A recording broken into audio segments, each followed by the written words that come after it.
Bon, maintenant il faut qu'on traduise des titres de films anglais en français. Pourquoi on garde pas le titre en anglais? Bah parce que les Français ils sont cons, ils parlent pas anglais, ils comprendront jamais. Bah ce serait l'occasion d'apprendre, non? Personne n'a envie d'apprendre. Bon alors, The Hangover, en français ça donne La gueule de bois. C'est nul, on va appeler ça un bad trip. Mais c'est en anglais ça. Ouais, mais ça au moins les Français ils connaissent. Et d'ailleurs c'est un très gros bad trip, alors on va appeler ça Very Bad Trip. Eh bien pour moi ce sera Lendemain de veille. De quoi? Oui non, ça c'est notre correspondant québécois, il a une façon bien à lui de nommer les films, il faut le laisser faire. C'est toujours mieux que Very Bad Trip, hein. Oui, mais au moins les Français ils comprennent que c'est un film américain où les mecs ils font un très gros bad trip et ils iront le voir. Si vous le dites. Bon, suivant. Home Alone. Seul à la maison, c'est un gamin qui est tout seul chez lui, je pense que ça résume bien le film. Mais c'est pas ça du tout dans le film. Sa famille elle part en avion sans lui, sa maman lui manque, alors on va dire maman j'ai raté l'avion. Mais non, mais dans le film il rate pas l'avion, on l'oublie. Moi je pense que je vais rester sur Home Alone. Ah oui d'accord, donc toi un coup sur deux tu traduis en fait. Star Wars. Les guerres de l'étoile. La guerre des étoiles. Mais non, et puis en plus dans le film c'est pas des étoiles qui se font la guerre, c'est... Moi je vais garder Star Wars, et je pense que la population française aussi d'ailleurs. Eternal Sunshine of the Spotless Mind, oh là là. Ah oui, alors oui, lui il faut le traduire parce que si on parle pas anglais c'est vrai que c'est un petit peu compliqué. Ouais non mais on laisse comme ça parce que moi j'ai rien compris. Mais au Québec on parle anglais mais je vais quand même l'appeler du soleil plein la tête. Bon on avance pas assez vite. The Lord of the Rings. Le Seigneur des Anneaux, il y a déjà... Alors moi je pense qu'il faut appeler ça la revanche des hobbits, mais comme les Français ils parlent pas anglais, ils savent pas ce que c'est un hobbit, on va appeler ça la revanche des lutins. Mais comme il y a 9 camarades, on va appeler ça la revanche des 9 lutins, mais ça fait très Blanche-Neige quand même là. Mais il y a déjà le livre qui s'appelle Le Seigneur des Anneaux. Ouais, bah c'est trop compliqué, on garde Le Seigneur des Anneaux. Suivant, Ford versus Ferrari. Ford contre Ferrari. Bah oui, c'est très bien, tout est dans le titre. Ouais, mais le film se passe en France pendant les 24 heures du Mans en 1966, et comme je viens de là-bas, bon bah on va appeler ça Le Mans 66. Allez. Mais ça me rappelle mon enfance tout ça.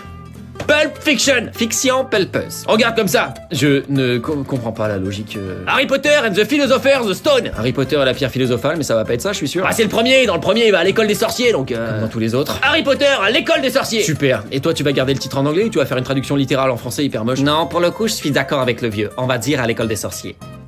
Super. On est sûr qu'il est québécois, lui, au moins, ou Oui, non, le personnage est québécois, mais l'acteur sait pas très bien faire l'accent, donc il s'excuse auprès de tous les vrais québécois, il nous a dit. Je suis vraiment désolé. Bon, suivant, Finding Nemo. Trouver Nemo. Le monde de Nemo. Allez, là.